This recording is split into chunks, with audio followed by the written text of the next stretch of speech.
ക്യാബറിലേ അതിൻ ആഴമളന്നിടാൻ എത്ര ബഹുലമത്.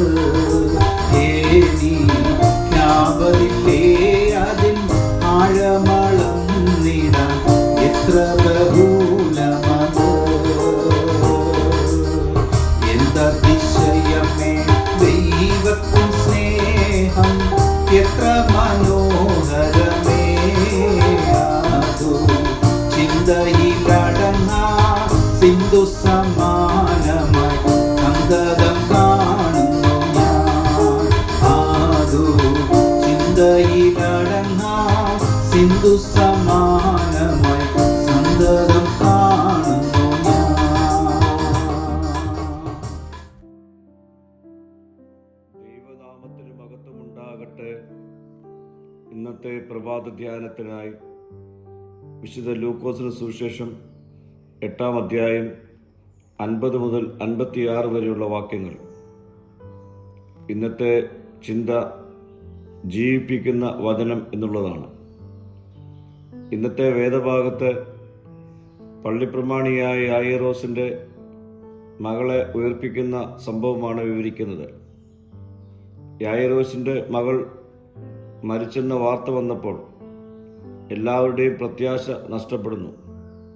എന്നാൽ യേശു പറയുന്നു, ഭയപ്പെടേണ്ട, വിശ്വസിക്കുക മാത്രം, അവൾ രക്ഷപ്പെടും.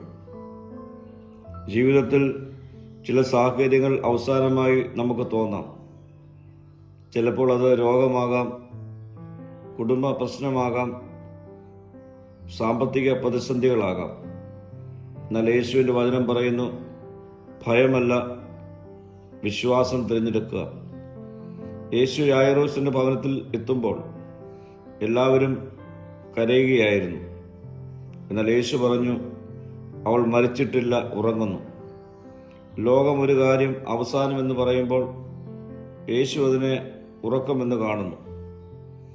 നമ്മുടെ ജീവിതത്തിലും ചില കാര്യങ്ങൾ മരിച്ച അവസ്ഥയിലായിരിക്കാം. തകർന്ന ചില ബന്ധങ്ങൾ, നഷ്ടപ്പെട്ട സ്വപ്നങ്ങൾ, തകർന്ന ആത്മീക ജീവിതം. എന്നാൽ യേശുവിന് മുൻപിൽ ഇവ വീണ്ടും ജീവിപ്പിക്കുന്നതാണ്. യേശുവിൻ്റെ വാക്ക് ജീവൻ നൽകുന്നവയാണ്. യേശു ബാലയുടെ കയ്യിൽ പിടിച്ച് എഴുന്നേൽക്ക എന്ന് പറഞ്ഞപ്പോൾ അവളുടെ ആത്മാവ് മടങ്ങി വന്നു.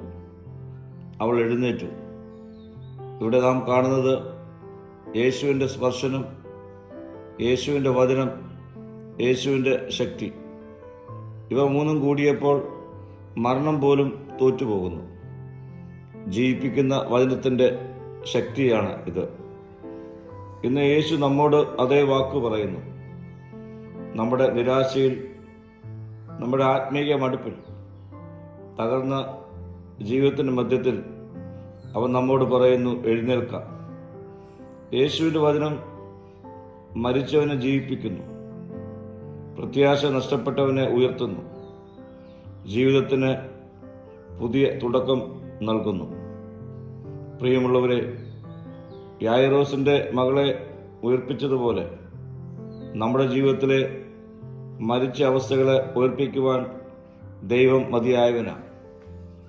അവൻ്റെ വാക്കിലും അവൻ്റെ ശക്തിയിലും വിശ്വസിക്കുന്നവരായി നമ്മുടെ ജീവിതത്തെ ഈ നാളിൽ രൂപപ്പെടുത്താം.